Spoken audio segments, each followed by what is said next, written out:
Bonjour mes bien-aimés et bienvenue pour ce nouveau partage autour de la parole de Dieu. Le thème que nous abordons cette semaine, c'est de l'informe et vide à Dieu dit. Vous savez, sur ces derniers temps, je vous parle beaucoup des difficultés que nous, en tant qu'enfants de Dieu, nous vivons. Et j'ai pas envie de dire que c'est une normalité, mais je dois vous dire que le chemin, c'est le processus de Dieu. Je vous le dis très souvent ces derniers temps parce que je sais que beaucoup passent par là. En général, je vous ai déjà expliqué que quand le Seigneur me met un message à cœur, la plupart du temps, c'est parce que je suis dans cette saison-là. Et, euh, et comme je suis dans cette saison-là, le Seigneur veut que j'encourage aussi son peuple, parce que si moi je passe dans cette saison, il y a plusieurs personnes qui passent dans cette saison, il y a d'autres qui viendront plus tard et que ce message leur est destiné. Ce message est un encouragement pour ceux qui rament avec ce que Dieu dit, pour ceux qui rament avec la parole promise de Dieu, ce que Dieu a dit, mais c'est le chaos, c'est difficile.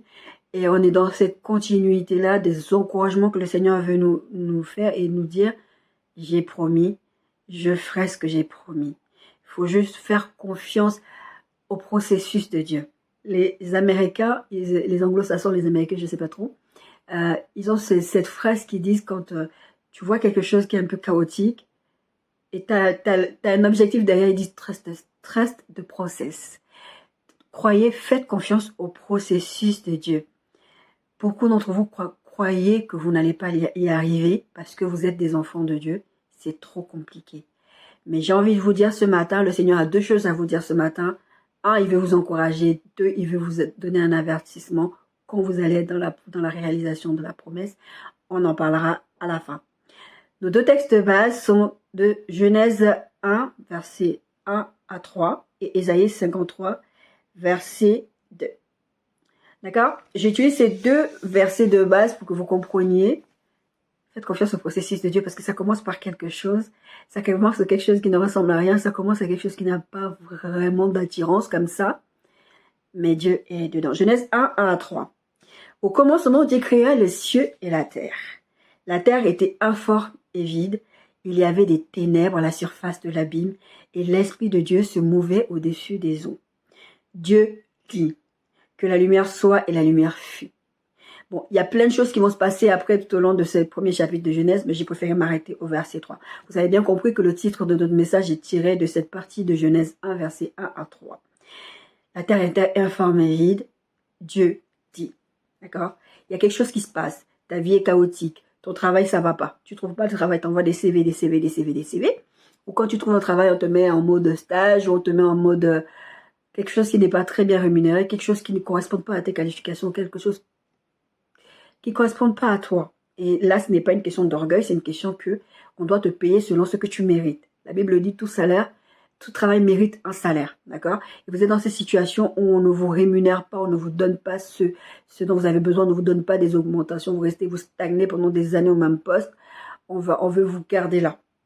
J'écoutais une vidéo où la personne, ça parlait de quiet quitting. C'est vraiment ce truc de la façon dont tu démissionnes de façon silencieuse. En fait, tu fais le strict minimum, tu vas pas au-delà de tes compétences parce qu'en fait, tu n'es tellement pas reconnu dans ton travail, tu n'es pas payé à ta juste valeur que tu décides de faire le strict minimum, de plus aller au-delà. Et de la même manière aussi, il y a certaines entreprises en fait qui fonctionnent comme ça, qui vont vous mettre au placard en fait. Littéralement, c'est ça. Ils vont pas vous donner du travail, ils vont pas vous. En fait, le but c'est de vous pousser à bout pour que vous puissiez laisser tomber. Et dans ce contexte de la parole de Dieu que nous sommes en train de voir aujourd'hui, c'est ça, c'est de vous pousser à vous décourager. Et c'est pour ça que je vous disais que le Seigneur veut encourager quelqu'un ce matin. On va commencer par l'encouragement. La plus grande partie du message, ça va être de l'encouragement. Et ensuite, il y aura un avertissement, vous allez comprendre. Ésaïe 53, 2, c'est notre deuxième verset de base. Il parle de Jésus. On verra plus tard une bonne partie de ce verset, mais sur nos textes de base, il s'est élevé devant lui comme une faible plante, comme un rejeton qui sort d'une terre desséchée. Il n'avait ni beauté ni éclat pour attirer nos regards et son aspect n'avait rien pour nous plaire. La parole de Dieu parle de Jésus. Je vous ai dit dans une précédente vidéo, je ne sais plus laquelle, je disais comment j'étais jeune, j'ai toujours pensé, et je sais que, même pas jeune, même dans l'âge adulte, parce que je sais qu'il y a quelques temps, il n'y a pas longtemps, il ne doit pas y avoir 1 an ou 2 ans, je ne sais plus, je parlais de ça avec ma sœur. Et je disais à ma sœur, non, c'est plus longtemps que ça, c'est plusieurs années plus que ça. Et je disais à ma sœur, non mais Jésus, on se disait ça toutes les deux. Ma petite sœur, tellement parlé de Jésus, on dit, ah, mais Jésus, quand il est venu sur la terre, pourtant j'ai lu les textes, hein, mais ça n'a pas matché dans ma tête. Je dis, mais Jésus devait être beau gosse. Le Fils de Dieu, Dieu ne peut pas l'envoyer sur la terre. Il n'est pas beau gosse. Jusqu'à ce que le Saint-Esprit m'interpelle. Me fait comprendre, mais t'as oublié. Il n'avait ni éclat, ni beauté. Pour attirer nos regards, et son aspect n'avait rien pour nous plaire. Marc 6, 33, 4 dit ceci. N'est-ce pas le charpentier, quand Jésus a commencé à faire des miracles, les gens commencent à dire, mais c'est pas le charpentier, le fils de Marie, le frère de Jacques, de Joseph, de Jude et de Simon? Et ces sœurs ne sont-elles pas parmi nous? Et il était pour eux une occasion de chute. Parce que d'un coup, il fait des choses. Mais en fait, c'était pas le petit charpentier qu'on a vu grandir, il a grandi avec nous. Il n'attirait pas les regards. Il n'était pas quelqu'un d'extraordinaire. Il n'avait rien pour attirer, pour dire que, ah, Jésus. C'est à partir du moment où il a commencé à rentrer dans son appel qu'ils ont dit, et donc on avait ça parmi nous. Mais attends, comment ça se peut? C'est pas un charpentier? La terre était informe et vide. Mon bien-aimé, ma bien-aimée, ta situation est chaotique.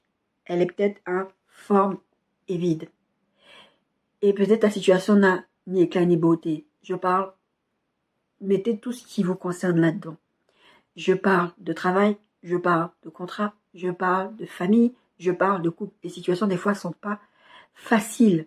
Elles ne vous plaisent pas, c'est pas joli. Moi, je me rappelle, j'ai dit à la personne concernée, j'ai dit, mais cette histoire, c'est rien, c'est pas beau. C'est pas une belle histoire d'amour, c'est parce que moi j'avais une image d'une histoire d'amour. Le gars, il allait me faire la cour, il allait m'envoyer des fleurs, il allait m'amener au restaurant, il allait faire ci, j'avais une idée dans ma tête de ce que je voulais comme homme. Et je l'avais dit à mon Père Céleste. Je dis voilà, je veux un homme qui est comme ça, comme ça, comme ça. C'est pas le cas. Je dis mais attends, il y a un problème. C'est quand même, je suis ta princesse. Moi j'avais dit ce Seigneur quand il m'avait dit de faire ma liste. J'avais dit Seigneur, je suis ta princesse. Tu vas pas me faire fréquenter des crapauds. Sincèrement, c'était ça. D'accord? Nous allons voir ce texte, ce message sur 4 points. Le 4e point étant la conclusion. D'accord? Vous savez toujours que je finis par une conclusion. Même si des fois, je ne le mets pas dans un grand point, conclusion, mais il y a toujours une conclusion. Première partie, c'est prêter attention à ce que Dieu dit et au micro-changement. Deuxième partie, Dieu est un Dieu de processus. Troisième partie, c'est et Dieu dit. Quatrième partie, c'est Dieu contrôle tous les aspects de ce par quoi tu passes. Non, il y a 5 parties. Et la 5e partie, c'est la conclusion. J'ai tellement l'habitude de faire 4 parties que je pensais qu'il y avait 4 parties. Bref, la première partie. Prêtez attention à ce que Dieu dit et au micro-changement. Le Seigneur m'avait attiré mon attention là-dessus. Tu veux les grosses choses, tu veux pas faire confiance au processus. Pourquoi? Parce que c'est difficile de payer le prix sur quelque chose qui te demande de l'énergie. Vous n'avez pas envie de vous investir dans quelque chose que vous avez l'impression là comme ça que cette chose ne va pas vous apporter quelque chose. Aucun être humain sur cette terre ne va aller vouloir faire quelque chose gratuitement. On veut tous être rémunérés. On veut tous être reconnus à notre juste valeur. Quand vous allez faire un stage dans une entreprise, vous savez que normalement vous n'êtes pas rémunéré. Vous ne vous y attendez pas. Parce que vous savez que vous avez un objectif derrière. Vous voulez être formé pour pouvoir aller mieux après. Et en introduction, je vous disais, si vous faites un boulot où on ne vous reconnaît pas à votre juste valeur, ça ne va pas vous plaire. Parce que vous avez un objectif. Vous avez des factures à payer, vous avez des familles à nourrir, vous avez quoi que vous ayez. En tout cas, vous ne voulez pas faire les choses gratuitement. Et des fois, en fait, Dieu, ce qu'il fait, il vous met dans des positions, il vous promet des choses, il vous dit démissionne de ton travail. Et toi, tu vas démissionner de ton travail en sachant que Dieu va faire la suite, mais tu t'attends à ce que Dieu te donne le processus. Et la difficulté dans notre statut d'enfant de Dieu, c'est que la plupart du temps, Dieu ne donne pas les processus. Il donne le début, il donne la fin. Ça arrive qu'il donne les processus.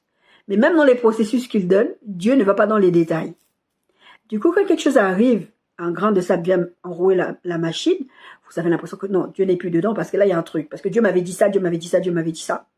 C'est pas normal que ça se passe comme ça. J'ai aménagé ici, je vous ai dit, j'ai aménagé ici, ça fait maintenant 7 mois que je suis ici. Je l'avais vu en rêve l'endroit, avant que commencent les constructions ici, c'était des champs, d'accord? Le Seigneur m'avait montré que j'allais déménager d'un endroit où c'était des champs, etc. Le Seigneur m'a montré tout ça, je veux dire. Et depuis que je suis arrivée ici, il y a des problèmes dans le logement. C'est le logement tout neuf, mais il y a des problèmes. Le logement, il y a vraiment des défauts de construction. Et on commence maintenant à subir de la moisissure, des choses comme ça. Et cette semaine qui est en train de s'écouler, j'ai eu vraiment ce truc de me dire, est-ce que c'était vraiment Dieu qui m'a envoyé là-dedans? Parce que quand même, Dieu, il fait des belles choses. Encore cette histoire de, on veut que ce soit bien, d'accord?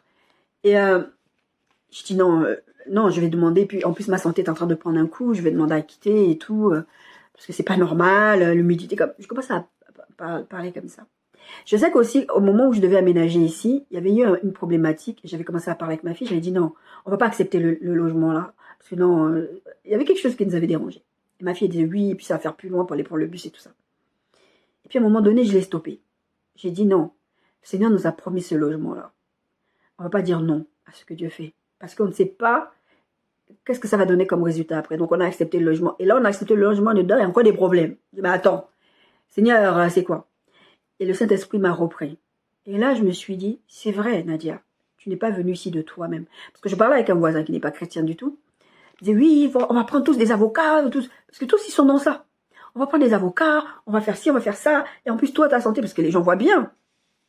En discutant, ils savent que c'est en train de toucher ma santé. Et on va prendre un avocat, on va me demander, non, mais il faut que tu déménages. Dans la situation dans laquelle je suis aujourd'hui au niveau de ma santé, tout plein de choses, parce que déjà, ce logement, je l'ai obtenu parce que mon précédent logement n'était pas adapté à mon handicap.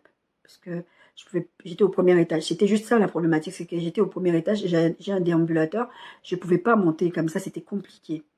Donc, tout ce qui a été fait, c'est pour que je quitte, pour que je sois dans un rez-de-chaussée. Maintenant, je suis dans un rez-de-chaussée, il y a d'autres problématiques. Là, tu te dis, mais attends, c'est le Seigneur qui a dit que tu viens ici. Et donc, quand je discute avec les voisins, oui, mais en plus, toi, c'est pire parce que problème respiratoire, problème ceci, problème cela. Non, il faut qu'on prenne un avocat et tout. Et puis, à un moment donné, le Saint-Esprit m'a repris encore à ce moment-là, pendant que je parlais avec le voisin. Et je dis à mon voisin, non. Et j'en ai parlé avec un autre voisin, j'ai eu la même réaction. J'ai dit non. Sincèrement, moi, je ne suis pas venue de moi-même ici. C'est mon Dieu qui m'a mis. Ah, moi, par contre, j'ai pas de mal à dire que Dieu est derrière quelque chose. Quand il y a une problématique, c'est Dieu de gérer. Moi, je ne gère pas les choses où Dieu m'a envoyé. Je ne gère pas. Et mes bien-aimés, c'est comme ça qu'on doit tous réagir. Dieu a dit, Dieu est en train de faire, on est dans un processus de Dieu. C'est Dieu de gérer. D'accord? Et j'ai dit ça, j'ai dit non. Moi, je ne vais pas demander à demander parce que je peux le faire. Je suis rentrée dans ce logement avec une commission qui est passée pour la loi DALO, logement pas adapté au handicap. Donc, si je viens dans un autre logement qui me crée encore plus de problèmes de santé, normalement, je suis prioritaire pour être relogée. Mais je me suis stoppée, je me suis dit, je vais pas aller dans les trucs où les autres, on va porter plainte, on va faire ci, on va faire ça. Non, moi, c'est Dieu qui m'a emmené ici. C'est Dieu qui me sortira d'ici. Le Seigneur m'a déjà montré plus tard où je vais aller encore, parce que je vais pas rester ici. Le Seigneur m'a déjà montré tout ça. Mais ça, il m'a montré avant même que j'ai ce logement. Donc, avant que je quitte la Bretagne, je savais que c'était des étapes. Le Seigneur m'avait montré un peu les processus. Après, je pense que vraiment, je suis bénie par rapport à ça parce que le Seigneur me dit beaucoup de choses. Donc, je suis pas vraiment surprise quand il se passe quelque chose. Même quand sur le moment, je suis surprise, il suffit que j'aille regarder mes cahiers de rêve, il suffit que j'aille regarder ce que le Seigneur a déjà dit. Je dis, ah oui, c'est vrai, le Seigneur m'avait dit. Des fois, il y a des choses que j'oublie. Et quand je fais le récapitulatif, je vais dans mes rêves pour toujours, vraiment. C'est vraiment le côté où Dieu a parlé. Il faut que je m'accroche à ce que la parole de Dieu dit. Donc, je vais aller regarder, je vais dire, ah oui, c'est vrai, le Seigneur avait dit ça. D'accord? Il faut vous accrocher. Et le truc, c'est que quand il y a des petits changements, quand ça a l'air négatif, vous voyez des micro-changements, vous dites, non, c'est pas ça. Moi, je veux le gros truc. Moi, je veux pas venir dans un logement où il commence à y avoir de la moisissure. Moi, je veux pas venir dans un logement où il y a ceci, il y a cela. Je dis pas que Dieu vous envoie dans des endroits insalubres. C'est pas ça du tout que je suis en train de dire. Moi, je sais ici que c'est une transition. Il fallait que je quitte là-bas, que je vienne ici. Ici, c'est une transition. Ça, je le sais. Alors, je ne sais pas si la transition d'ici, c'est pour le prochain logement où le Seigneur m'a aussi parlé, ou si ce sera une transition pour aller dans un coin, un autre logement, avoir le prochain logement. Peu importe. Je sais que c'est une transition ici. Je ne suis pas censée rester non plus ici. Donc, je ne vais pas commencer à aller faire des esclandres parce que je ne suis pas contente. Oui, j'ai le droit de dire que ça ne va pas. J'ai le droit de prévenir mon bailleur pour dire que non, là, ça ne va pas. Et c'est ce que j'ai fait. Mais pour autant, je ne vais pas aller taper des scandales pour reloger moi, ça ne va pas. Non, parce que c'est lui qui m'a emmené ici. C'est lui qui va me sortir d'ici. Zacharie 4,10 dit ceci. Ceux qui méprisaient le jour des faibles commencements se réjouiront en voyant le niveau dans la main de Zorobabel. L'histoire de Zorobabel, c'est une histoire très très complexe. Je ne vais pas trop m'attarder là-dessus aujourd'hui. Il y a une histoire de construction, il y a une histoire d'aller de l'avant.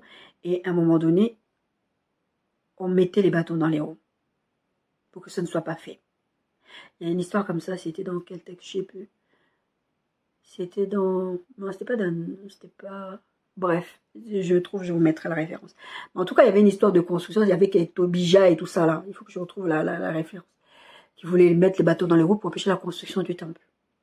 Dieu avait dit, vous allez construire ce... C'était un mur, je crois, ou un temple, je me rappelle plus. Dieu avait dit, il y avait une prophétie qui avait été dite. Dieu avait parlé. Et à un moment donné, attends, comment ça se fait que c'est pas fait? Il va aller voir le roi va le voir, il va dire, ah, t'es triste, c'est comment? Pourquoi tu es triste? Et je sais plus comment il s'appelle, le prophète. Je vais vous mettre le nom. Et il dira, ah, parce que je vais pas vous embêter, mon roi, parce que c'était un déporté, je crois que c'était Babylone, c'était des déportés de Babylone. Le peuple de Dieu, ils étaient déportés.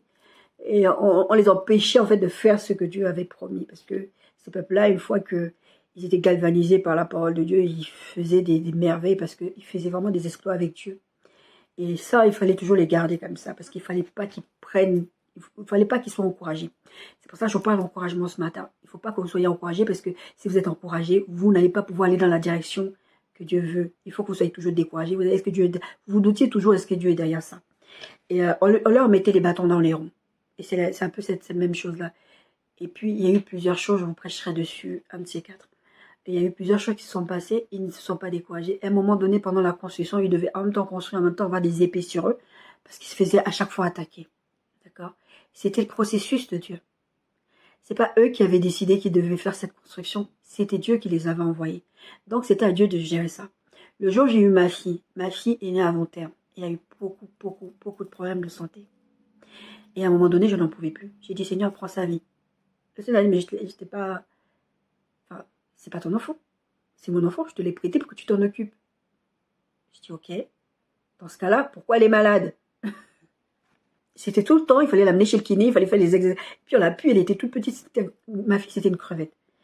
Et quand le Seigneur m'a dit, c'est ma fille, je te l'ai prêtée, à chaque fois que j'ai eu une difficulté, je vous en ai déjà parlé plusieurs fois, à chaque fois que j'ai une difficulté avec cette gamine-là, je dis au Seigneur, c'est toi de gérer ça. Moi, je ne gère pas les choses que tu m'as dit que c'est pour toi. J'ai habité dans un logement où on était en pleine démolition. Ça aussi, je vous ai déjà donné ce témoignage, quand j'étais encore en région parisienne. Et le logement, j'étais restée la dernière dans le bâtiment. J'avais tellement peur parce qu'il y a des gens qui venaient casser les portes. Parmi les derniers, il y avait encore quelques habitants qui étaient là, ils venaient casser les portes, ils cambriolaient les appartements. Et moi, heureusement que j'étais là, et comme je ne travaille pas du tout, j'entendais des bruits, même ma soeur m'a dit une fois, mais t'es complètement dingue, tu sais même pas qu'est-ce qu'ils vont te faire.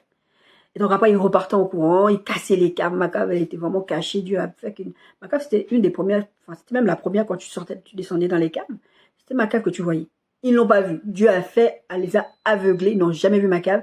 Ils n'ont jamais cassé ma cave. Ils ont cassé toutes les autres caves. Puis, j'avais tellement peur que, à chaque fois que je sortais de la maison, que c'était le soir, il faisait un peu noir, j'allumais toutes les lumières pour que les gens pensent qu'il y a quelqu'un dans la maison. Puis un jour, en sortant, j'ai dit, non. Ça ne va pas continuer comme ça. Le logement là, c'est toi qui as voulu que je sois ici. C'est toi qui m'emmènes ici. C'est toi qui gères. C'est toi qui gères. J'ai arrêté d'allumer les lumières. J'allais payer le courant plus cher encore parce que j'ai laissé les lumières allumées. Et puis souvent, j'étais chez une amie, chez ceci, chez cela. Je ne restais pas forcément à la maison. Et donc, à un moment donné, tu ne peux pas partir des heures et des heures et des heures le soir et tu laisses toutes les lumières allumées. J'avais dit, Seigneur, c'est à toi de gérer ça. Dieu dit de ne pas mépriser les petits commencements.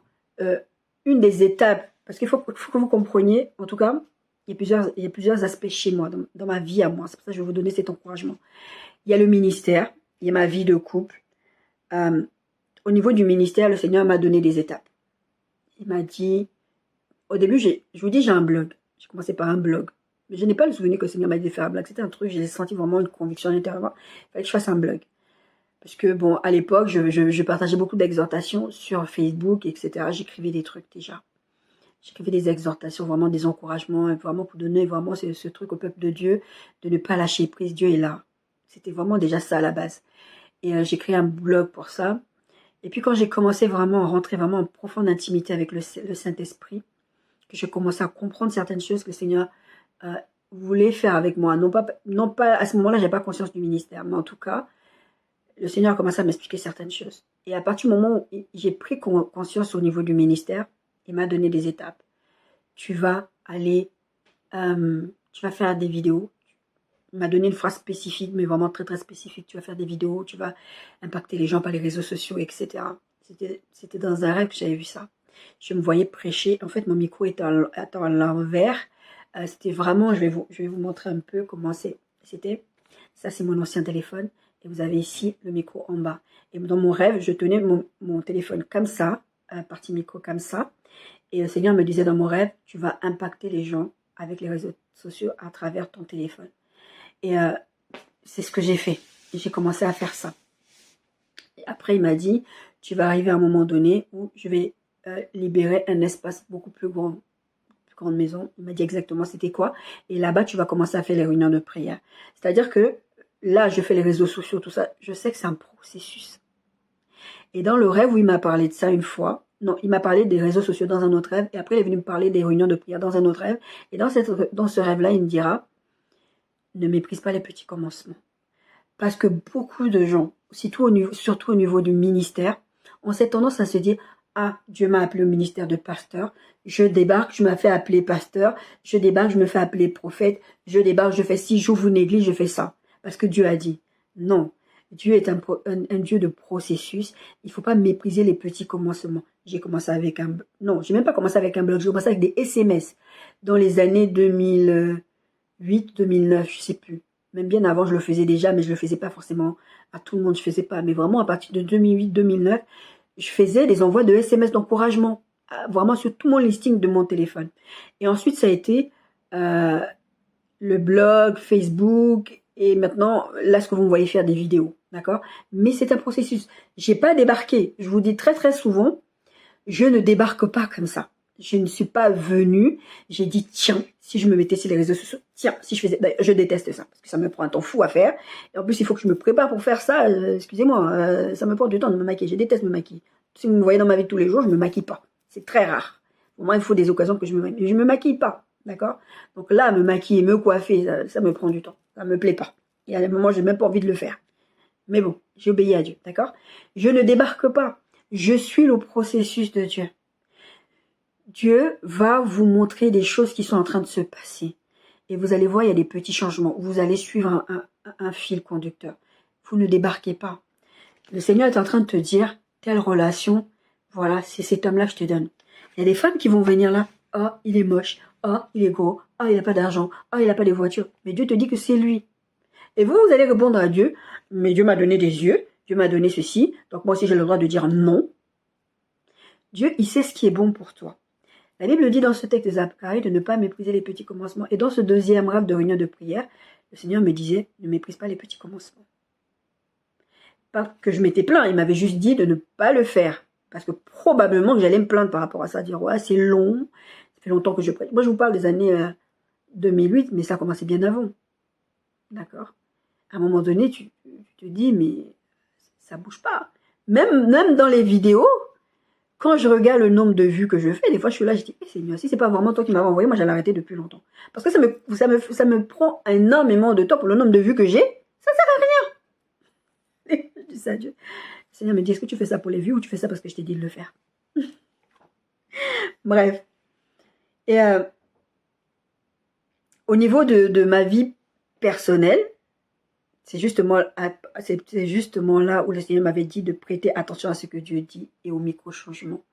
C'était vraiment, non, il ressemble à rien. Je vous ai lu le texte avec, il n'avait ni éclat, ni beauté, il n'avait pas de quoi attirer le regard.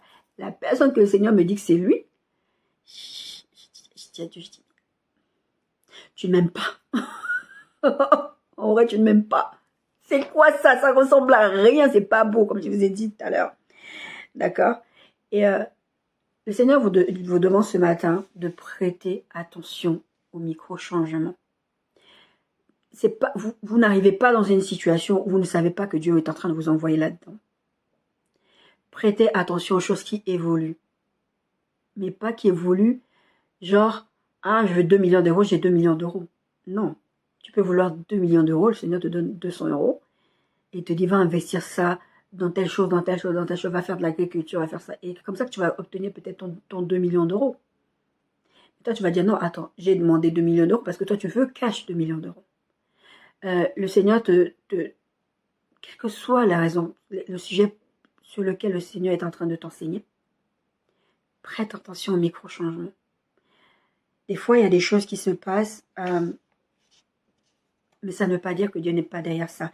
La terre était informe et vide. Apocalypse 12, 7, 9 dit qu'il y avait un chaos. Parce qu'il y a eu une guerre dans le ciel. Il y a eu une guerre dans le ciel, après Satan a été précipité. Il y a eu un chaos. Des fois, je me suis posé la question, est-ce qu'il n'y avait pas eu d'abord une précédente terre que Dieu avait détruite à cause de cette histoire de guerre dans le ciel? Mais je pense pas, parce que si la Bible parle de guerre dans le ciel, elle n'a pas dit guerre sur la terre. Mais en tout cas, l'Esprit de Dieu se mouvait au-dessus des eaux, attendre ce que Dieu allait dire pour pouvoir rentrer en action. Il y a un message qui vient là-dessus. Le Seigneur m'en a parlé récemment. D'accord? Prêtez attention à ce que Dieu dit et au micro-changement. C'est important. Parce que ça va vous encourager. Mais vraiment, Dieu vous a envoyé dans cette situation-là. Il y a des choses positives. Prenez les choses positives. Il y a aussi des choses négatives. Je vous ai donné mon témoignage à l'instant. Ne vous arrêtez pas aux choses négatives.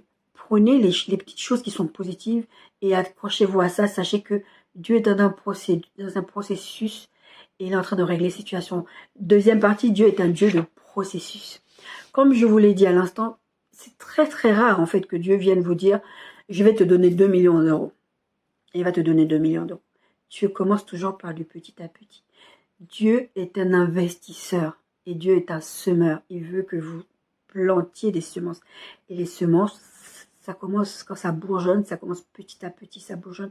Je vous ai raconté il y a pas longtemps dans un message, je vous ai parlé de la mangue qu'on avait jetée dans notre cour, enfin dans notre terrain. Et la mangue, elle a commencé à germer, on était intrigués, on regardait, et puis finalement, au début, on a jeté la mangue. On a mangé les mangues, on a jeté les mangues. Après, celle-là, on l'a vue germer. Hein? Elle a germé. Donc, du coup, on a commencé à s'intéresser à pourquoi la mangue, elle germait. Enfin, pas pourquoi la mangue a germé, mais du coup, on allait tout le temps la regarder. Ah, mais elle pousse, elle pousse. C'est pour ça que je vous parlais de micro-changements dans le grand 1. D'accord? On l'avait poussé, on l'avait poussé. Non, quand on a quitté le Gabon, cette mangue-là, on l'a pas vue porter des fruits. On est venu en France. C'est mon frère, quand il est parti l'année dernière, qui m'a appelé en vidéo, je crois. Non, c'est pas là, il m'a appelé en vidéo. En tout cas, il m'a dit, mais le manguier, tu verrais le manguier, il porte des fruits, il est grand, il est majestueux et tout ça. Mais nous, on l'a vu bourgeonner, on l'a vu commencer à grandir, cette mangue-là, ce manguier-là. Nous, on n'a pas vu les fruits. Bon, mon frère, lui, il l'a vu. Moi, j'ai pas vu. Je suis venue en France après. On est tous venus en France. D'accord? Mais c'est que Dieu veut que vous regardiez le bourgeon, que vous ne le méprisez pas et que vous sachiez que Dieu est dans un processus. Il sait qu'il y a la mangue là, elle va pousser, elle va donner du fruit à un moment donné. Romains 8, 28, nous savons du reste que toute chose concourt au bien de ceux qui aiment Dieu, de ceux qui sont appelés à son dessein. Les micro-changements, les difficultés, les petits à petits que vous voyez, Dieu est derrière ça. Toutes ces choses-là, ces combats-là que vous allez mener, ne servent pas à rien. Dieu ne jette jamais rien à la poubelle. Le Seigneur m'avait parlé quand il me parlait de mon futur conjoint. Il me disait, toi, tu ne veux pas payer le prix parce que tu souffres là maintenant. C'est pas que Dieu veut que je souffre. C'est pas que Dieu veut que je sois malheureuse. Ça, je l'ai bien compris parce qu'il me l'a expliqué. Mais t'es dans cette situation-là. Bon, il y a la part du monsieur, que Dieu dit, il résiste. Mais ça, c'est Dieu qui va dealer avec lui. Moi, je ne deal pas avec lui. Je suis fatiguée de dealer avec lui. D'ailleurs, ça sert à rien. Et à l'autre partie où le Seigneur me dit, toi, tu veux pas sacrifier ce que je te demande de sacrifier. Sacrifier mon orgueil, sacrifier mes attentes. Mais je vous disais, j'avais le rêve de l'homme, le prince charmant qui allait venir, il allait se comporter d'une certaine façon, et c'est pas ça que je vois. Et le Seigneur, il dit, non, moi, je suis dans un processus déjà de le transformer lui, mais de te transformer toi aussi. Pas pour que je vois mes attentes à la baisse, mais pour que je forge mon caractère. Qu'est-ce que Dieu est en train de faire? Sincèrement, je n'en ai aucune idée. Tout ce que je sais, c'est que je dois devenir une femme selon le cœur de Dieu. Des fois, je ne comprends même pas ce qu'il est en train de faire. Je dis, mais Seigneur, est-ce que c'est forcé? Parce que tu aurais pu me ramener quelqu'un né de nouveau, rempli du Saint-Esprit qui parle en langue, comme j'aime bien dire. Mais sans éclat ni beauté. Ça, c'est pour moi rien. D'accord? Ce que vous puissiez comprendre, c'est que, comme je disais, Dieu ne vous fait pas passer par un processus juste parce qu'il est sadique. Il veut que vous souffriez et joue avec votre vie. Non. Dieu a toujours des raisons pour lesquelles il fait ce qu'il fait. La première chose pour laquelle il vous fait passer par un processus, c'est que vous appreniez à compter sur lui. Que vous lui rendiez, on en a parlé la semaine dernière aussi, je crois, que vous lui rendiez la gloire. Et ensuite, que vous soyez transformé. Je vous parlais d'être une femme selon le cœur de Dieu, c'est une transformation en fait. C'est être transformé et pendant ce temps de processus, tu vas être transformé et tu vas gagner en maturité, en sagesse. Le but, c'est de ressembler à Christ dans ce processus-là. Parce que la Bible parle, par exemple, quand il parle de conjoint, il dit, femmes, soumettez-vous à vos maris, d'accord? La femme, naturellement, elle ne se soumet pas à qui que ce soit.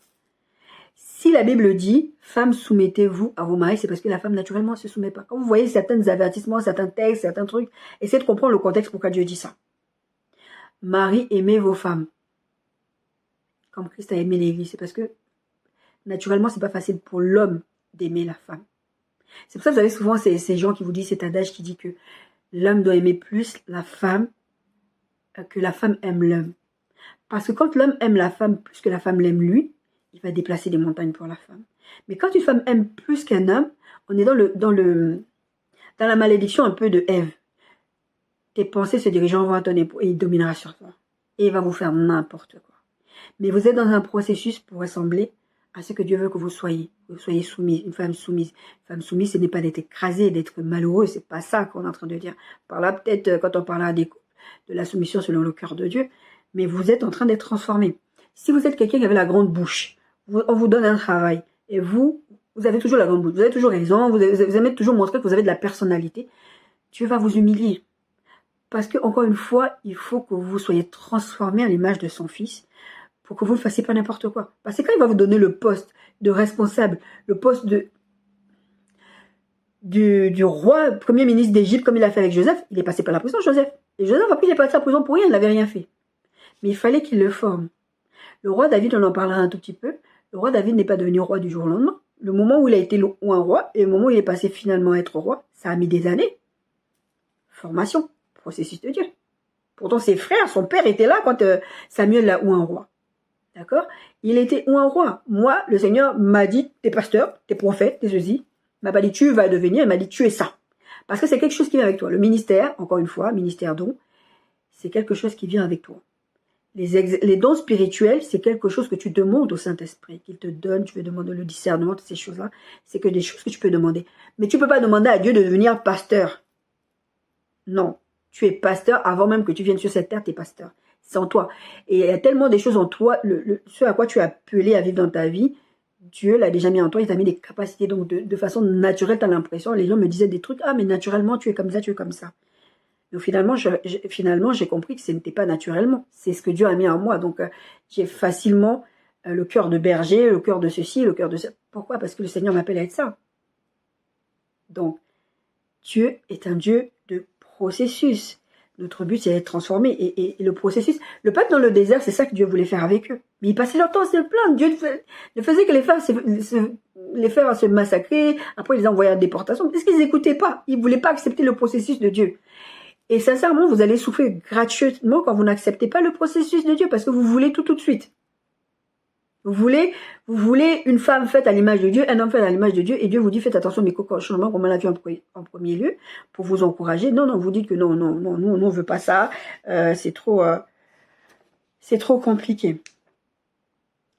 Jésus, je vais vous donner plusieurs exemples pour vous parler des processus de Dieu. Jésus est venu en tant qu'humain sur la terre. Fils de Dieu. Jésus est venu, c'est ce texte d'Ésaïe qu'on a vu, ni beauté ni éclat. Fils de Dieu. Je vous dis, moi, avec ma soeur, on disait, non, Dieu ne peut pas envoyer son fils sur cette terre. Forcément, Jésus devait être beau gosse. Quand il passait là, les têtes devaient se retourner. La Bible dit, faible plante. Il s'est élevé devant lui comme une faible plante, Ésaïe 53:2, comme un rejeton sorti d'une terre desséchée. Il n'avait ni beauté ni éclat pour attirer nos regards. Son aspect n'avait rien pour nous plaire. Jésus, fils de Dieu. Processus. Jésus, fils de Dieu, n'est pas arrivé le matin, et puis il a déplacé le ciel, il a déplacé des montagnes. Non, il a fait le processus. Les autres étaient en train de dire, mais c'est pas le charpentier. C'est pas ses frères et sœurs avec qui on traîne ici. Ah, maintenant, lui, il est devenu prophète. Ah, maintenant, maintenant, il est fils de Dieu.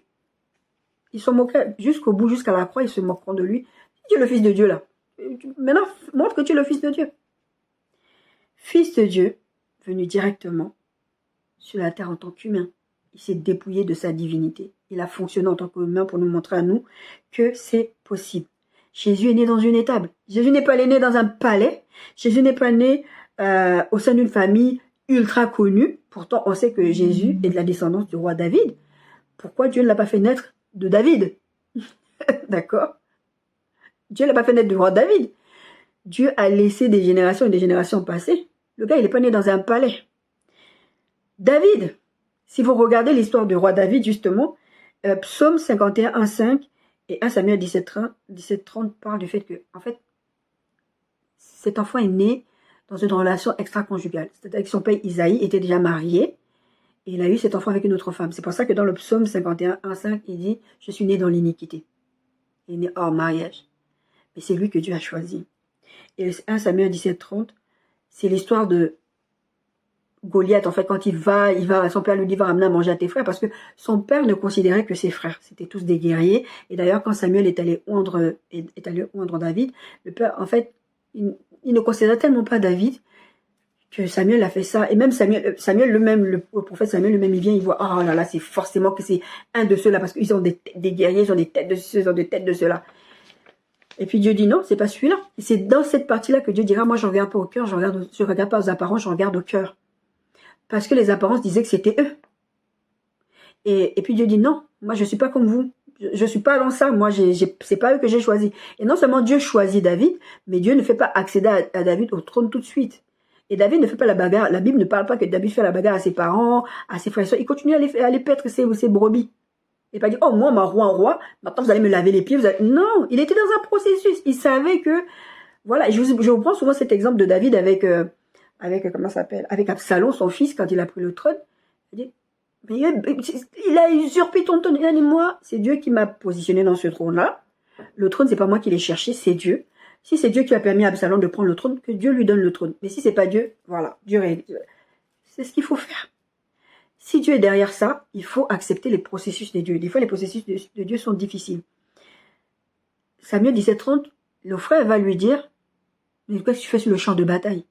Ah, toi, t'aimes trop les problèmes. 1 Samuel 17,30.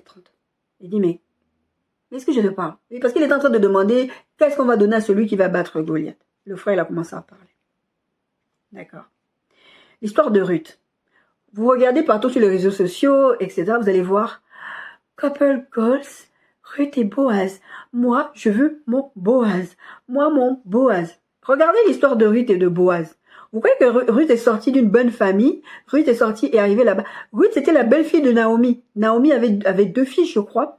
Et son mari, ils ont quitté à cause de la famille. Le Seigneur m'avait donné un message une fois dessus, je l'avais partagé à l'époque sur WhatsApp ou je ne sais plus sur où.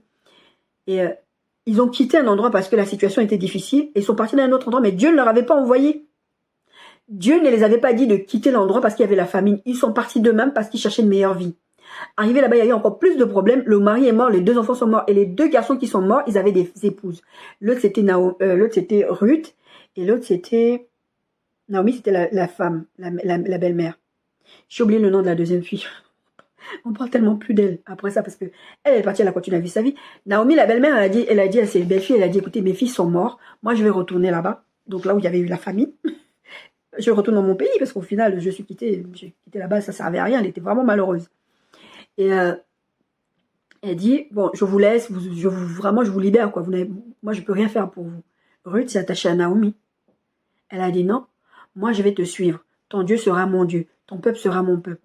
Et Ruth a été bénie. Elle a eu son Boaz. Mais avant d'arriver à l'histoire de Boaz, Naomi lui donnait des choses à faire. Ah, je suis partie. Il dit, glane les champs. Fais comme ça. Habille-toi comme ça. Quand tu le verras faire ça, tu fais ça. Elle n'est pas arrivée comme l'histoire d'Esther. Même l'histoire d'Esther aussi, mais c'est un truc aussi un peu bizarre comme ça. Mais en tout cas, elle n'est pas arrivée au palais princesse et on l'a pris parmi les princesses pour pouvoir aller épouser Boaz. Non, c'était une quelconque personne, ni éclat ni beauté. Et quelque chose s'est passé. Et après, c'était même une histoire de rachat d'esclaves, je crois, un truc comme ça. Une histoire de rachat. Et tout le monde est en train de la Ruth et Boaz. Il y a même des chansons sur Ruth et Boaz. Mais il y avait un processus. C'est pas arrivé. Ruth n'est pas allée. Ah, Boaz a vu. Oh, mon Dieu, c'est vraiment la femme de ma vie, la chair de ma chair, l'os de mes os, comme il a fait. Enfin, non. Processus. Quand la Bible parle de foi, même notre relation avec notre Dieu, qui est la foi, qui est la base de notre relation avec Dieu, processus. Il faut un petit peu de foi. Je vous parlais des micro-changements. La Bible parle, dans Matthieu 7, 20, 21, de la foi, d'une petite foi qui peut déplacer des montagnes. Mais vous êtes, ah, j'ai une petite foi, j'ai ceci, j'ai cela. Non. Dieu est un Dieu de processus. Je pense que quand vous allez commencer à accepter que Dieu est un Dieu de processus et que, voilà, il y a des choses qu'il peut te donner directement, mais 90% voire plus, Dieu ne fait pas ça. Dieu est toujours dans les processus. Quand vous allez accepter ça, vous allez vivre moins difficilement ce que vous vivez. Et encore une fois, je ne suis pas en train de parler quand vous faites vos bêtises. Je parle vraiment, Dieu a dit. D'accord? Dieu vous a promis quelque chose et vous êtes là, vous voyez que ça bouge pas de dingue. Ou ça bouge légèrement. Trust the process. D'accord? 1 Roi 18, 43, 45, c'est l'histoire d'Élie. C'est l'histoire d'Élie et de quand vous vous souvenez de cette histoire, il y a eu la pluie, le ciel, Élie a fermé le ciel pendant 3 ans. Et maintenant, c'est le temps où la pluie doit être envoyée sur la terre. Élie dit ceci. Monte, regarde du côté de la mer. Le serviteur monta, regarda et dit, il n'y a rien. Élie dit 7 fois. Vous avez plusieurs textes dans la Bible qui parlent du chiffre 7. Quand vous dites 7 fois, c'est pas forcément des fois 7. C'est vraiment un nombre incalculable de fois. Bon, probablement là que c'est 7 fois, mais des fois, vous avez combien de fois par ordre général, mon frère, ça dit 7 fois 7. Le 7, c'est le chiffre de la perfection. Je ne vais pas rentrer dans les histoires de numéros et de numérologie, tout ça, par rapport à la Bible, hein, par rapport aux choses bizarres. Il dit 7 fois, retourne. Verset 44, à la 7e fois. C'est-à-dire les 6 autres fois, il ne s'est rien passé. Il ne s'est rien passé du tout. 7 fois, Élie dit à son serviteur, va regarder. Et la 7e fois, il dit, voici, parce que là maintenant, ils attendaient la pluie, que la pluie vienne. Et à chaque fois, Élie envoie son serviteur, il lui dit, va regarder. Va regarder. La pluie, est-ce qu'elle a plu? Cette fois, le gars, il discute pas, il va regarder. Non, je vois rien. Il n'y a rien qui se passe. Vos situations là, il n'y a rien qui se passe. Vous êtes là, oh, Seigneur, je comprends pas, il n'y a rien qui se passe, ça ne bouge pas. Oh, il y a un tout petit peu, il y a un petit micro-changement. Oh, mais Seigneur, moi je croyais que. À la 7e fois, il dit, voici un petit nuage qui s'élève de la mer et qui est comme la paume de la main d'un homme. C'était un truc de riz. La paume de la main d'un homme. Un petit nuage, la paume de la main d'un homme. Et là, il dit, voilà. Et ce que Dieu veut que vous appreniez à faire, c'est de reconnaître, on l'a vu au point numéro 1, de reconnaître les micro-changements. De reconnaître quand il y a quelque chose qui se passe de la paume humaine. Ça a shifté. Quelque chose s'est passé. C'est pas le gros truc que j'attends, mais c'est en train d'arriver. On parle bien de Dieu vous a envoyé quelque part. Dieu vous a promis quelque chose. Élie dit, monte, etc. Verset 45, en peu d'instants, le ciel s'obscurcit par les nuages. Là, maintenant qu'il y avait ce nuage de la forme de la paume d'une main, là, Élie sait que c'est bon, c'est parti. C'est comme quand tu essayes de faire du feu. Tu souffles dans les braises, le feu ne prend pas, le feu ne prend pas. Puis à un moment donné, tu vois une étincelle, tu vois que ça commence à faire de la fumée. Tu dis, ça y est, c'est bon. Il faut mettre les branches, etc. Parce que tu sais que le gros feu va arriver. C'est la même chose ici. Et là, d'un coup, tout se met en place. Dieu vous demande de faire confiance à son processus parce que à un instant T, à un moment T, les choses vont exploser. Mais en attendant, vous êtes dans ce processus, des petites choses qui sont en train d'arriver et faites confiance à Dieu. Grand 3, et Dieu dit. Je vous ai parlé du fait que la terre était en forme de vide et à un moment donné, Dieu a dit. Il y avait le chaos, l'Esprit de Dieu se mouvait au-dessus des yeux. L'Esprit de Dieu attendait la parole de Dieu, qu'elle allait dire quelque chose et puis il allait faire ce que Dieu allait dire. Et là, les choses partent. Et là, les choses bougent. Ésaïe 53, 1, 12. Et c'est vraiment ce texte qu'on a lu depuis le début, mais là, c'est tout le texte. Où il parle de qui a cru, verset 1 à 12. Je vais peut-être pas tout lire. Qui a cru à ce qui nous était annoncé, qui a reconnu le bras de l'Éternel. Dieu était derrière ça, comme je vous disais. Dieu était derrière. Il allait envoyer son Fils, qui allait venir pour le salut de l'humanité. Il s'élevait devant lui comme une faible plante, comme un rejeton qui sort d'une terre desséchée. Il n'avait ni beauté ni éclat pour attirer nos regards et son aspect n'avait rien pour nous plaire. Méprisé et abandonné des hommes, homme de douleur et habitué à la souffrance, semblable à celui dont on détourne le visage. Nous l'avons dédaigné, nous n'avons fait de lui aucun cas. Cependant, ce sont nos souffrances qu'il a portées, c'est de nos douleurs qu'il s'est chargé et nous l'avons considéré comme puni, frappé de Dieu et humilié. Mais il a été blessé pour nos péchés, brisé pour nos iniquités. Le châtiment qui nous donne la paix est tombé sur lui et c'est par ses meurtrissures que nous sommes guéris. Nous étions tous errants comme des brebis, chacun suivait sa propre voie. Et l'Éternel a fait retomber sur lui l'iniquité de tous. Je vais passer au verset 10 directement. Il a plu à l'Éternel de le briser par la souffrance. Après avoir livré sa vie en sacrifice pour le péché, il verra une postérité et prolongera ses jours. Et l'œuvre de l'Éternel prospérera entre ses mains. Verset 11.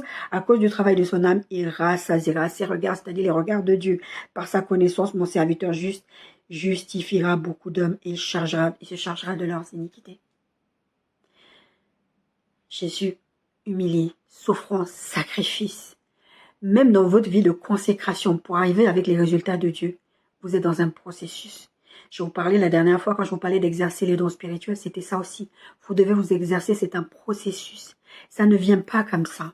Vous n'arrivez pas à un moment donné, vous allez guérir un paralytique. Ça peut arriver, encore une fois, ce qu'on appelle le don de foi. Vous pouvez faire des miracles avec Dieu, des choses extraordinaires. Mais ça ne vient pas systématiquement comme ça. D'ailleurs, la plupart du temps, c'est un processus. Il faut que vous exerciez. C'est ce que je fais aujourd'hui. Je sais que demain, je vais me mettre à prêcher devant des foules. Mais aujourd'hui, je suis en train de prêcher devant les réseaux sociaux avec 20 vues, 16 vues, 15 vues. D'accord? Je sais que je suis dans un processus. Donc, je me prends pas trop la tête parce que je sais que je suis dans un processus. Tout ça, c'est des exercices que je suis en train de faire. J'obéis à Dieu derrière ça aussi. Mais c'est de l'exercice. Dieu a dit à un moment donné à Jésus de venir. Mais après, ce qu'il a fait, c'était pour nous. Jésus, il a payé tout ça pour notre salut. Il y a un moment où Dieu va dire, il faut accepter ce que Dieu est en train de faire. Zacharie 4, 5 à 10 parle du fait, on connaît tout ce verset, ni par la force, ni par l'intelligence. Quand Dieu dit, il faut comprendre que Dieu agit par son esprit en nous. Je vous ai dit, quand j'ai pris le texte de base de la Genèse, la terre était informe et vide, l'Esprit de Dieu se mouvait au-dessus de Dieu, des eaux il attendait. Nous, dans ce que nous sommes en train de vivre, ce par quoi nous sommes en train de passer, nous avons besoin du Saint-Esprit pour nous aider. Aussi pour tenir bon dans ces situations. Parce que très souvent, vous allez vous décourager. Vous allez dire, oh, il ne se passe rien. Et l'Esprit de Dieu va venir vous rassurer. Je vous disais depuis tout à l'heure qu'à chaque fois que j'étais dans ces moments où j'étais dans le doute, ou des trucs comme ça, le Saint-Esprit va me reprendre. Il va me dire, non, là, non. Ou simplement, il va m'expliquer les choses. Et donc, du coup, ça me rassure. Quand le Saint-Esprit m'explique ou il me dit quelque chose, la situation ne se règle pas. Je suis toujours dedans. Mais c'est pas ni par ma force, ni par mon intelligence. C'est par l'Esprit de Dieu. Zacharie 4, 5, 10. J'espère que je ne me trompe pas de référence. L'ange qui parlait avec moi me répondit, ne tu sais pas. Verset 6. Alors il reprit et me dit, c'est ici la parole que l'Éternel a adressée à Zorobabel, toute cette histoire de Zorobabel. Ce n'est ni par la puissance, ni par la force, mais c'est par mon esprit, dit l'Éternel des armées. Qui es-tu, grande montagne? Devant Zorobabel, tu seras aplani. Zorobabel, c'est un serviteur de l'Éternel. Je vous ai parlé de cette histoire de construction.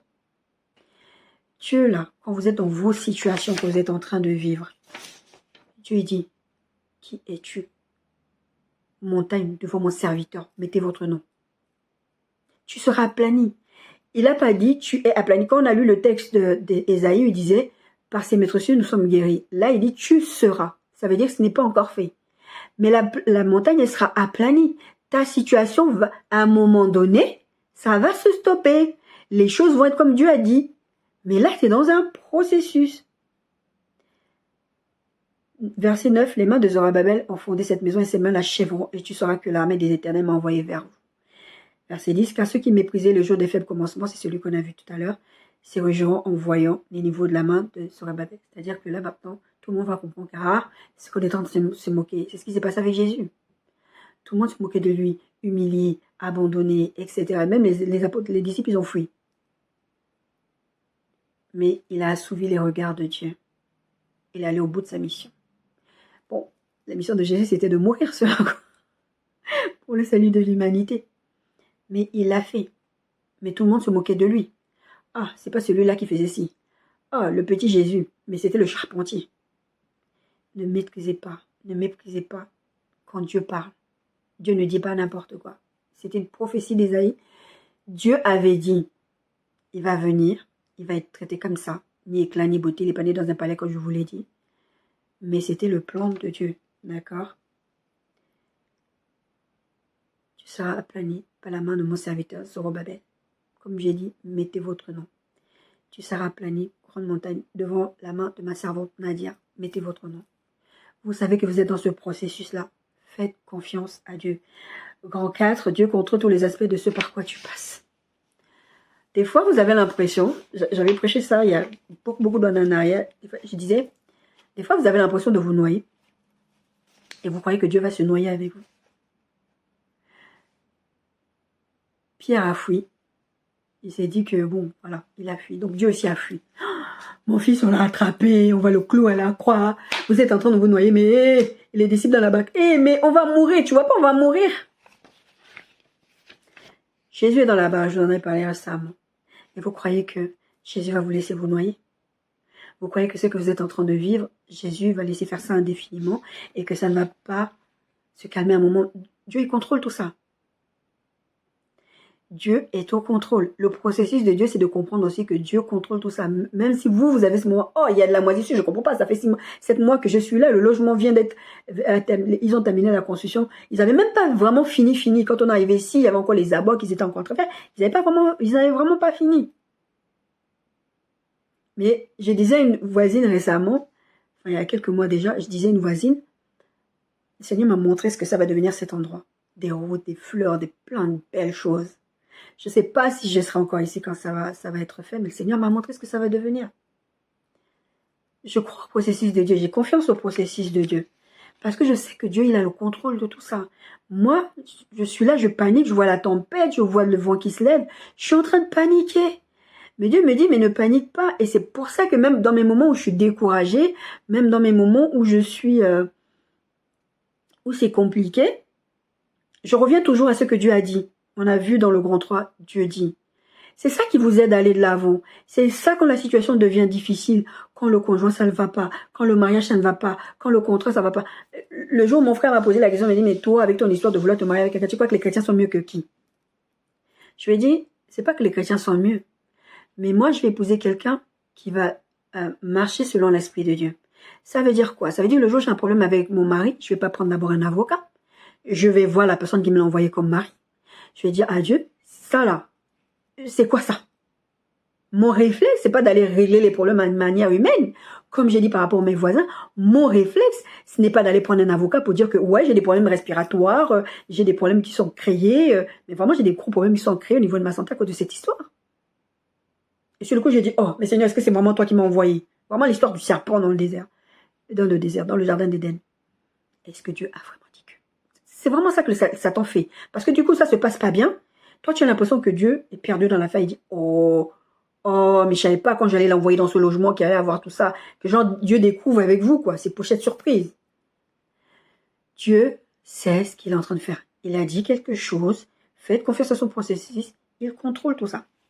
Par contre, c'est là où vient l'avertissement. Quand Dieu a dit, on a vu le point précédent que Dieu dit. D'accord? Dieu a parlé, ça va se faire. L'avertissement vient du fait que Dieu dit, quand tu auras ce que je t'ai promis, quand tu seras plein dedans, quand tu seras arrivé à ce message dont on a parlé, c'est la bénédiction de l'Éternel qui enrichit, qui ne se fait suivre de chagrin. Je vous avais prêché dessus, je vous avais dit, c'est la finalité. Quand vous allez arriver dans la finalité, quand vous allez obtenir vraiment ce que Dieu avait dit et que c'est vraiment, ça ressemble à ce que Dieu avait promis, Dieu ne veut pas que vous l'oubliez. Deutéronome 8, 1, 20. C'est un avertissement. Ça, quand j'étais en train de préparer ce message, à la base, il n'était pas censé être là, cet avertissement-là. Le Seigneur me l'a rajouté. Il faut qu'ils sachent. Moi, je leur promets des choses. Je leur donne des choses. Je leur dis des choses. Il ne faut pas qu'ils m'oublient quand ils obtiennent ce qu'ils devaient obtenir. Je vous ai dit tout à l'heure que Dieu veut qu'on apprenne à compter sur lui et Dieu ne veut pas qu'on prenne, quelqu'un prenne la gloire de ce qu'il est en train de faire. D'accord? Deutéronome 8, 1, 20, c'est vraiment cette partie où le peuple est en train de rentrer dans la terre promise. Dieu est en train de leur dire, attention. Ils étaient dans ce processus, ils n'étaient même pas encore arrivés vraiment. Attention, vous allez aller là-bas. Faites attention quand vous serez là-bas. Faites attention à ne pas m'oublier. Verset 1. Vous observerez et vous mettrez en pratique tous les commandements que je vous prescris aujourd'hui afin que vous viviez, que vous vous multipliez. Si vous voulez que les choses se passent de mieux en mieux, que vous soyez de plus en plus bénis, mettez en pratique tous les commandements que Dieu vous donne. Ce que Dieu vous dit, obéissez. Obéissez à sa parole. Faut pas que vous vous retrouviez dans des situations où vous dites, ah, mais c'est Dieu qui m'a envoyé, ça se passe mal, parce que... Mais ça, c'est parce que vous êtes dans la désobéissance. C'est vraiment ça.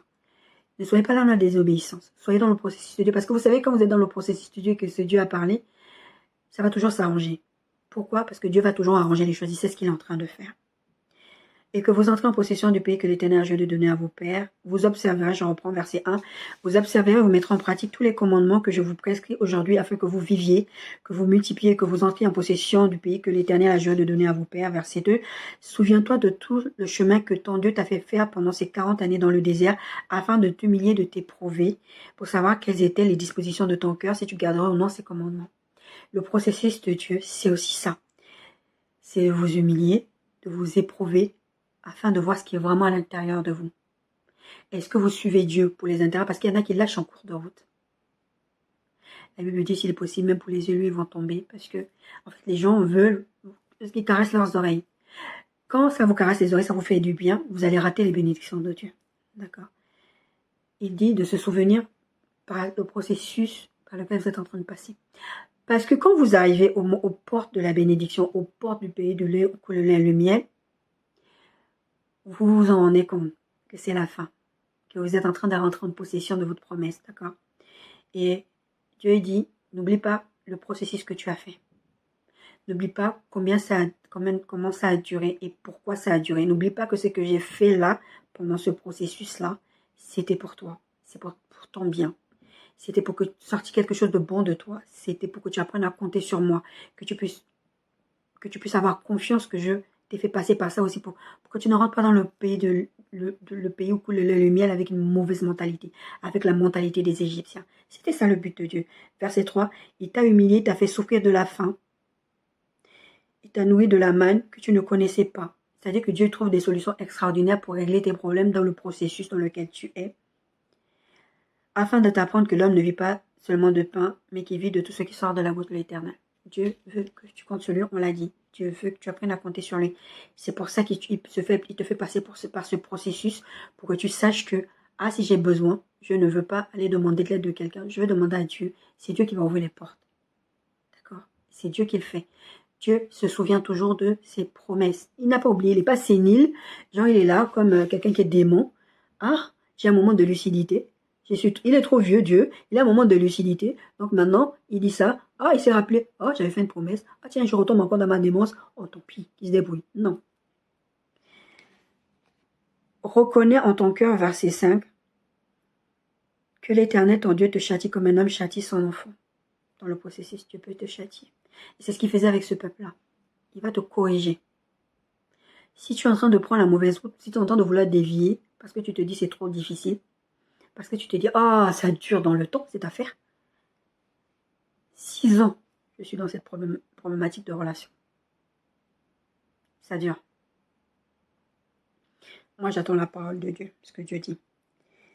Car l'Éternel, ton Dieu, verset 7, va te faire entrer dans un bon pays de cours d'eau, de sources de lacs qui jaillissent dans la vallée et dans les montagnes. La Bible dit que Dieu dit, il a des projets de bonheur. Il dit, tu vas rentrer en possession de ce pays. Tu vas rentrer en possession de cette bénédiction. Tu vas sortir de cette informe vie. Tu vas sortir de ce chaos. Tu vas sortir de toutes ces choses négatives. Tu vas avoir quelque chose de positif. Mais quand tu vas avoir quelque chose de positif, verset 10, lorsque tu mangeras, te rassasieras, tu béniras l'Éternel, ton Dieu, pour le bon pays qu'il t'a donné. Action de grâce envers l'Éternel. Verset 11, garde-toi d'oublier l'Éternel, ton Dieu, au point de ne pas observer ses commandements, ses ordonnances et ses lois que je te prescris aujourd'hui. Il n'y a pas de commentaire à faire, vous avez tout bien compris. Verset 14, prends garde que ton cœur ne s'enfle pas et que tu oublies l'Éternel. Genre, j'ai fait ci, j'ai fait ça. C'est Dieu. D'accord? Ton Dieu qui t'a fait sortir du pays d'Égypte de la maison de servitude, c'est Dieu qui t'a fait sortir de ta situation. Faut pas oublier ça.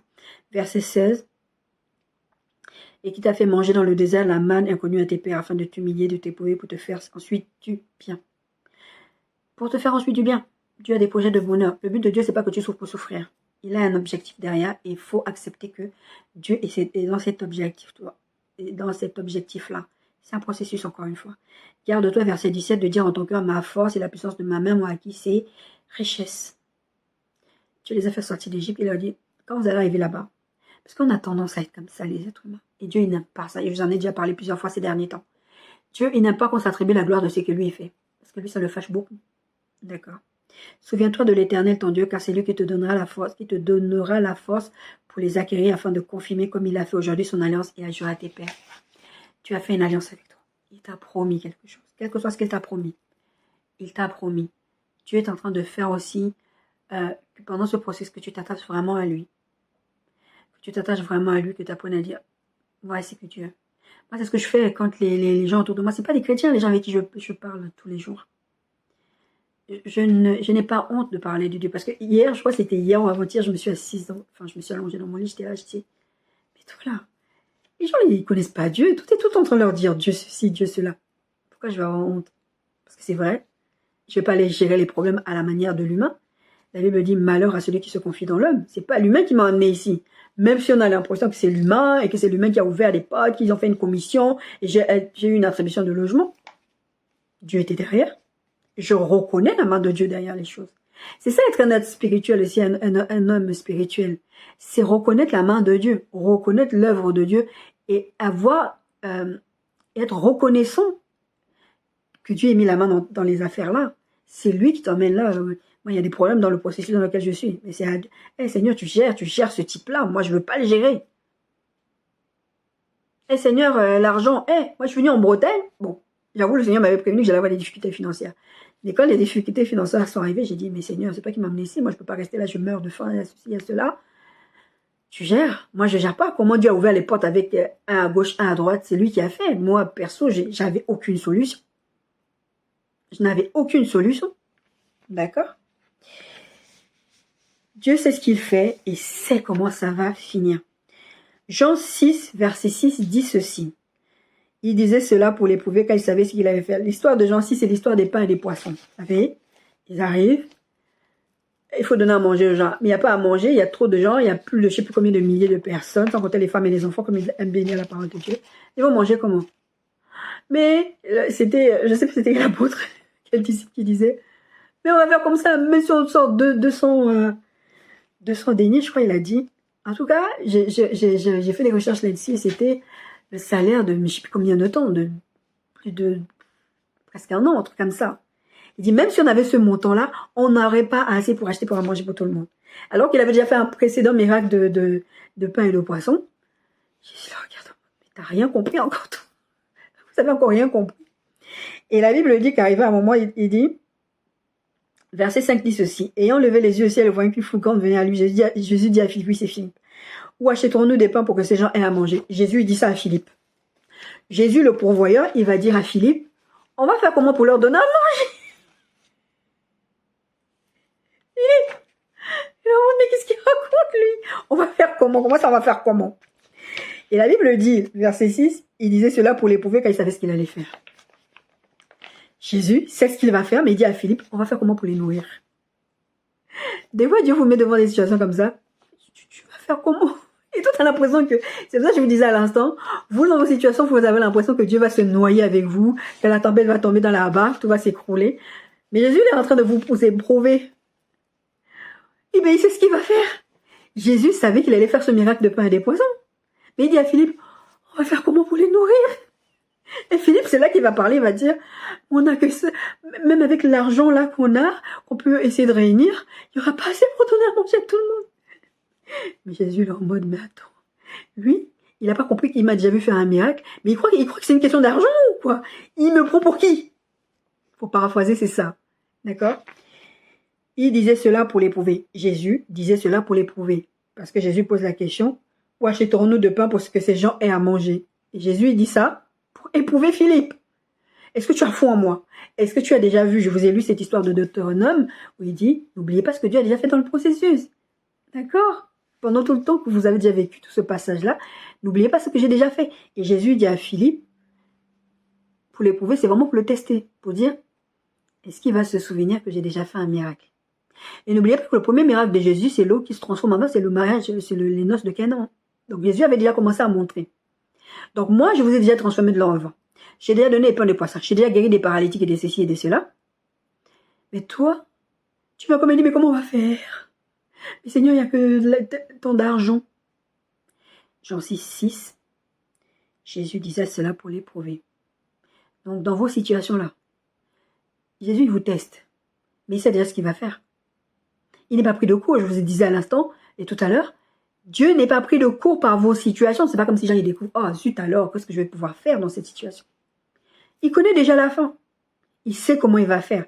C'est juste que toi, en fait, il est en train de te former, de te faire acquérir, je vous ai dit dans les précédentes vidéos, de te faire acquérir de nouvelles compétences, de te faire monter de dimension, de te faire monter ta foi aussi, parce que ta foi doit grandir. Plus tu traverses des épreuves avec Dieu, plus Dieu solutionne tes problèmes, plus ta foi augmente et plus ton confiance en Dieu augmente. Tu as besoin de ça pour pouvoir avancer dans ta relation avec Dieu. Et Dieu ne veut pas qu'à chaque fois que tu viennes dans une situation où il t'a envoyé, il te dit fais ça, et que toi tu te dises oh, on va encore faire comment, comme nous on dit chez nous les Gabonais. On va encore faire comment. Les Gabonais sont des personnes très, comment dirais-je, très, je trouve pas le mot. Bref, très nonchalantes, très, pas défaitistes. Ouais, peut-être un peu. Ce côté, la situation est comme ça, on peut pas changer. Hein. Ça sera toujours comme ça. Je vous parlais de ce que le Seigneur me disait, que le Gabon allait changer, plein de choses comme ça. Et quand je disais ça, les gens me disaient, ah, mais non, ça arrivera jamais. Et quand ils sont en train de voir les changements, ils doutent même des changements qu'ils sont en train de faire. Et il y a des gens dans les commentaires, des fois, ils disent, mais est-ce que vous ne comprenez pas, c'est que même si quelqu'un vient faire un coup d'État encore au Gabon pour enlever la personne qui est là, qui est en train de faire ce qu'il est en train de faire, l'histoire du Gabon n'est pas entre les mains des hommes. L'histoire du Gabon est entre les mains de Dieu. Et là, les gens commencent à le reconnaître vraiment. Mais quand moi, je disais ça à l'époque, ma propre mère chrétienne m'a dit, non, ça n'arrivera jamais. Qu'on va encore faire comment? De toutes les façons, la situation est telle qu'elle est. Vous êtes défaitiste. Et Dieu ne veut pas que vous soyez défaitiste. Dieu veut que vous ayez confiance, que vous ayez foi en ce qu'il est en train de faire. Et foi en lui. Dieu dit, je sais ce que je suis en train de faire. Vous avez peur de quoi? Dieu a un temps d'action. Je vous l'ai dit un tout petit peu tout à l'heure. Dieu a un temps d'action. Il veut que nous soyons patients. Et pour ça, il nous faut de la foi. La foi, c'est de dire, je ne vois pas. C'est pas grave. Mais je crois parce que c'est Dieu qui l'a dit. D'accord? La foi est une ferme assurance des choses qu'on espère. Et une démonstration de ce que vous ne voyez pas, vous ne savez pas. Vous naviguez en eau trouble, il y a la tempête. Jésus l'a vu. Dieu l'a vu. Le Saint-Esprit qui habite en toi, il l'a vu. Ils savent. Donc pourquoi vous paniquez? Je dis pas qu'il faut... Est-ce que ça nous arrive? Moi, si je suis en train de vous prêcher ça, c'est que le Seigneur me parle de ça. Et donc je viens aussi partager avec vous, dire, hé les gars, on passe tous par là, soyez honnêtes. Moi, je suis très très transparente avec vous. J'aime pas vous raconter les histoires de, vous voyez, des fois, vos pasteurs. Après, c'est peut-être leur ministère comme ça que Dieu les conduit. Mais genre, on dit jamais ce qui est négatif, on parle que des positifs, on donne que des encouragements et puis bon, deal avec ça. Non, moi, je vous dis aussi que je suis comme vous, je suis dans les luttes aussi, comme vous, comme tout le monde. Tout le monde, on est tous dans les luttes. Vous voyez quelqu'un arriver avec un beau costume, bien, un pasteur, machin. Et quand il vous raconte comment il est... Moi, j'aime bien le témoignage du pasteur Roland Dalleux et le pasteur Atom Kumbuma. Parce qu'ils vous disent d'où ils viennent. Les gens sont en train de les envier, Ah, moi aussi, il faudrait être comme toi. Ma fille m'avait dit ceci, par rapport à cet ami dont je vous parle pas régulièrement de temps en temps.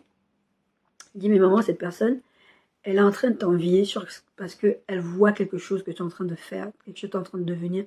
À l'époque, j'étais responsable de tout ça. Mais elle ne sait pas ce que tu payes comme prix dans le secret.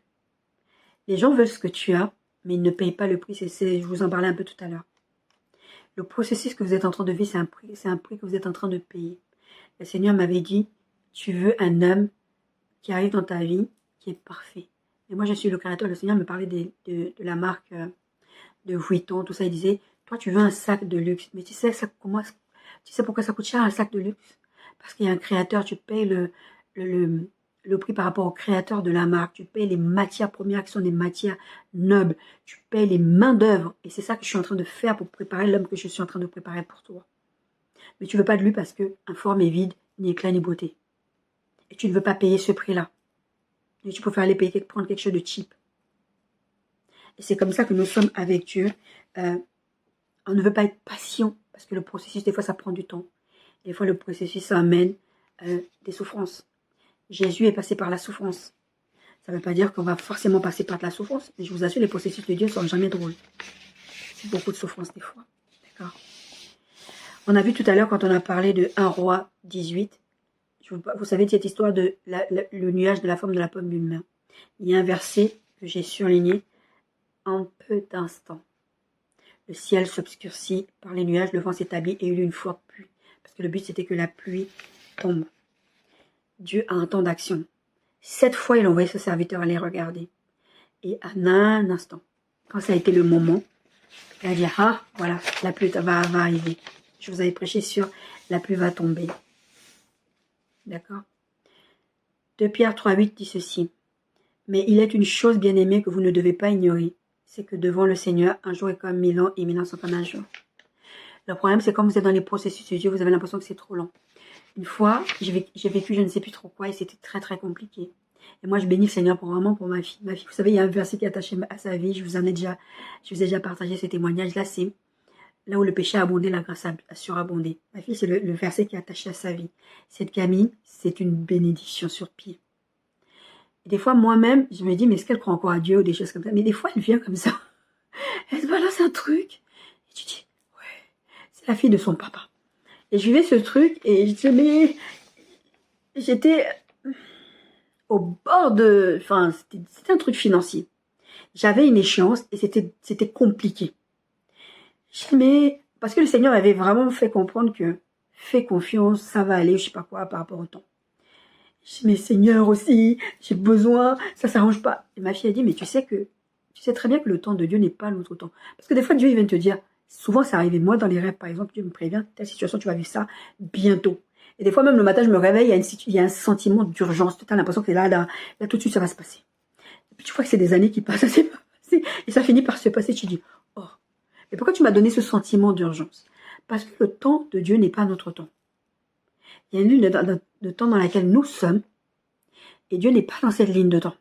Quand Dieu vient te dire bientôt, ce n'est pas le bientôt humain. C'est son bientôt à lui. Son bientôt à lui, ça peut être dans la seconde d'après, ça peut être dans les 5 ans à venir, ça peut être dans la semaine d'après. Le but, c'est toujours de faire confiance que Dieu a dit, faire confiance à son processus. Il a un temps d'action, et dans ce temps d'action, il va faire ce qu'il a dit qu'il allait faire. Faut lui laisser le temps, parce que ton temps n'est pas le temps de Dieu. Dieu est un Dieu de processus. De l'informe au vide, à Dieu dit, faites confiance au processus. Il y a un temps où Dieu va dire, et là ça va démarrer. La terre était informe et vide, il y avait un chaos. Et Dieu a dit à un moment donné, et les choses ont commencé à se mettre en place. D'accord? Hébreux 10, 35, 36 dit ceci. N'abandonnez donc pas votre assurance à laquelle est attachée une grande rémunération. La Bible dit que sans la foi, il est impossible de plaire à Dieu parce qu'il faut que celui qui s'approche de Dieu croit que Dieu existe et qu'il est le rémunérateur de ceux qui le cherchent. Il y a un cantique qui est ma chanson de la saison en ce moment de Faveur mon coco, qui est le rémunérateur de ceux qui le cherchent. En tout cas, c'est un cantique là. Et ça, c'est ma chanson du moment. Quand j'écoute une chanson en boucle, c'est une chanson, c'est un cantique du moment que Dieu est en train de faire, d'intervenir dans ma vie d'une certaine façon. La précédente saison, c'était Dieu est capable, la version française de... je sais plus comment elle s'appelle, la dame, c'est nigérienne, je crois. Et en tout cas, la version française, et c'était ça ma chanson de saison. Donc, vous allez avoir des fois des cantiques qui tournent en boucle comme ça. C'est la chanson de votre saison. C'est ce qu'on appelle un chant nouveau. C'est ça que Dieu veut que vous accrochiez parce que le message qui est derrière ce cantique-là, c'est le message qui doit vous permettre de tenir bon pendant les moments difficiles que vous vivez. N'abandonnez donc pas votre assurance à laquelle est attachée une grande rémunération. Dieu est le rémunérateur de ceux qui le cherchent, car vous avez besoin de persévérance, afin qu'après avoir accompli la volonté de Dieu, vous obteniez ce que vous a été promis. Persévérez dans ce processus. Faites confiance au processus de Dieu. Dieu a promis quelque chose et dit, vous avez besoin de persévérer, de croire en ce que Dieu dit, afin qu'après avoir accompli la volonté de Dieu, vous obteniez ce qui vous a été promis. Accomplir la volonté de Dieu, c'est de continuer à croire malgré les circonstances. Et puis, faire ce que Dieu vous dit de faire malgré les circonstances. Si Dieu te dit d'aller poser un CV quelque part, va poser le CV. Même si c'est un travail qui a ni éclat ni beauté.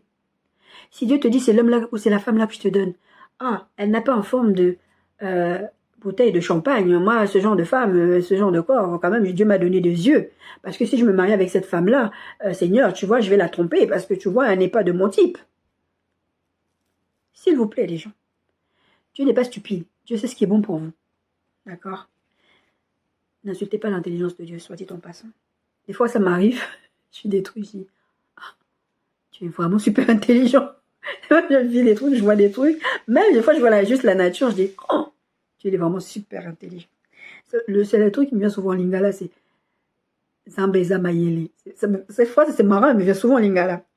Dieu est vraiment très intelligent, il sait ce qu'il veut. Car vous avez besoin de persévérance, afin qu'après avoir accompli la volonté de Dieu, vous obteniez ce qui vous a été promis. Le verset 35 dit, n'abandonnez pas votre assurance à laquelle est attachée une grande rémunération. C'est vrai que ce contexte de verset, c'est une histoire de foi et de tout ça. Mais ça concerne tout notre parcours de vie avec le Seigneur. Philippiens 1,6 dit ceci, je suis persuadé que celui qui a commencé en vous cette bonne œuvre la rendra parfaite pour le jour de Jésus-Christ. Dieu a commencé quelque chose. Il y avait de l'informe et du vide. Et Dieu a dit, et tout a été créé. D'accord?